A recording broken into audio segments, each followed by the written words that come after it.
I want to talk about people dying on our roads, people dying by the behaviour of drunken or drug-affected drivers. There are so many issues around all of this. Speeding. We've got the impact on families who lose loved ones. Inadequate sentencing of those drivers responsible. Young people, from what we observe in the statistics, continue to drink or take drugs and speed with no awareness, it seems, of the potential fatal dangers. They don't have to just be young people. Nothing seems to get better. Nothing seems to get better. Now, I printed some statistics earlier today, hoping that by some quirk the calendar might give us better news. The latest period I've got is the year ending 4th of April. The year ending 4th of April 2023, 276 people had died on our roads. The year ending April 4, 2024, so just a few days ago, that number was 363, 87 more. 87 more. And we had a run of terrible incidents a week ago, and you know, for once, I think police or the government put their hand in the air and say, hey, this is not good.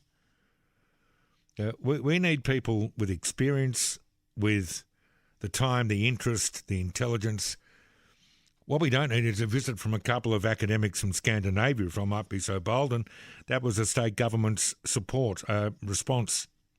So let me bring in here Duncan Wakes-Miller, who joins me, as you know, because I've spoken to Duncan before.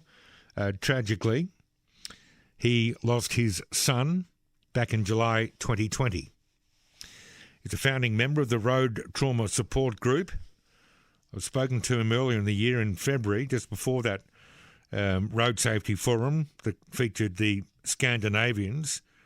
But his group, the group of which he's a part, has put together recommendations for serious road crime law reform. And he joins me on the line to tell me all about it. G'day, Duncan.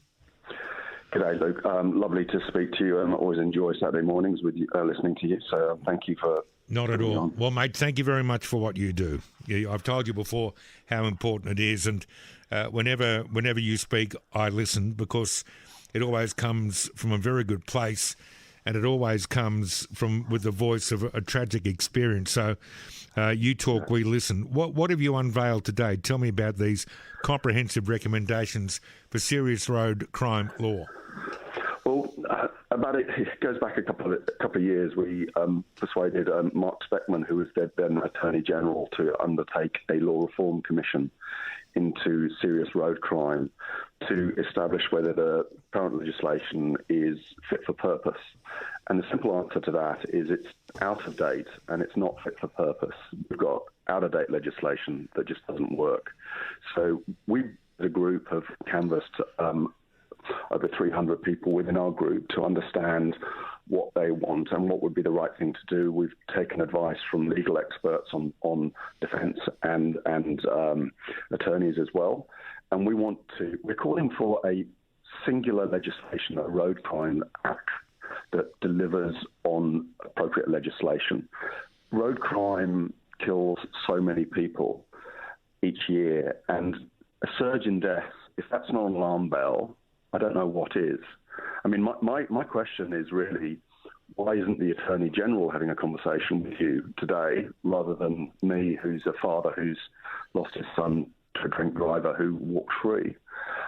So we're calling for singular legislation, establishment of new vehicular homicide offences, and a framework offences to give a comprehensive guideline for magistrates and judges to sentence people.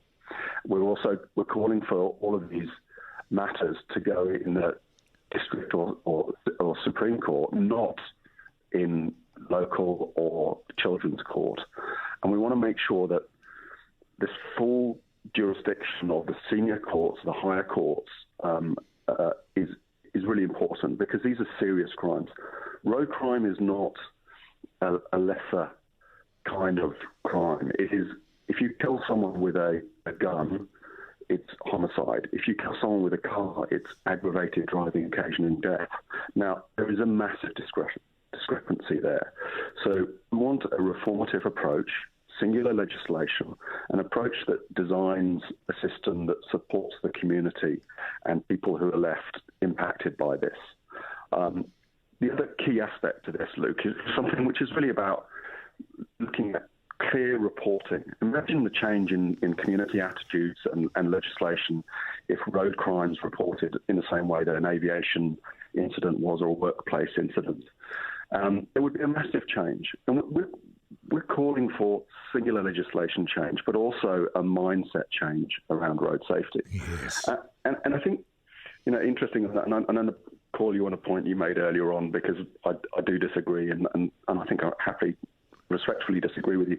I think the experts that came from Scandinavia came with some really good points, and they have a road fatality rate half of Australia, right? Half of New South Wales.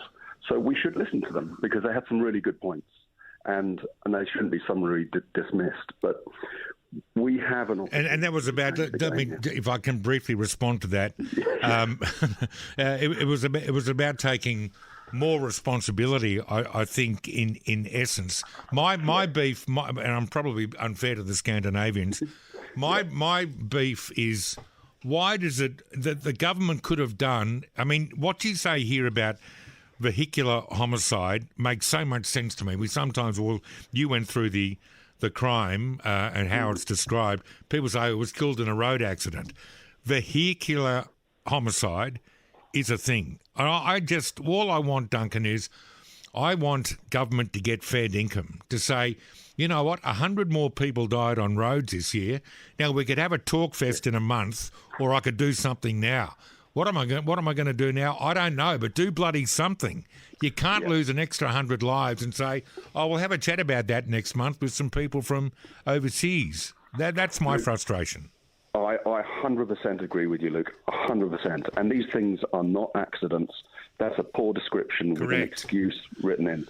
To describe my son's death as an accident in the same way that you describe someone spilling milk on the kitchen table here is an absolute disgrace. Absolutely. We need everyone to get involved. I call upon Chris Minns and Mark Speckman to pull together and get this stuff done. We've had this road forum a few weeks ago, and we have not seen the outcomes report. We have not seen any actions from it. We need action on it. And most important, we need the government, where they can, with legislation, to form singular road crime legislation. That's what the government can do. As a community, people like you and me who give a damn can make sure that we treat speeding, drug-impacted driving as a social anathema in the same way that we treat domestic violence. It is unacceptable. Absolutely correct.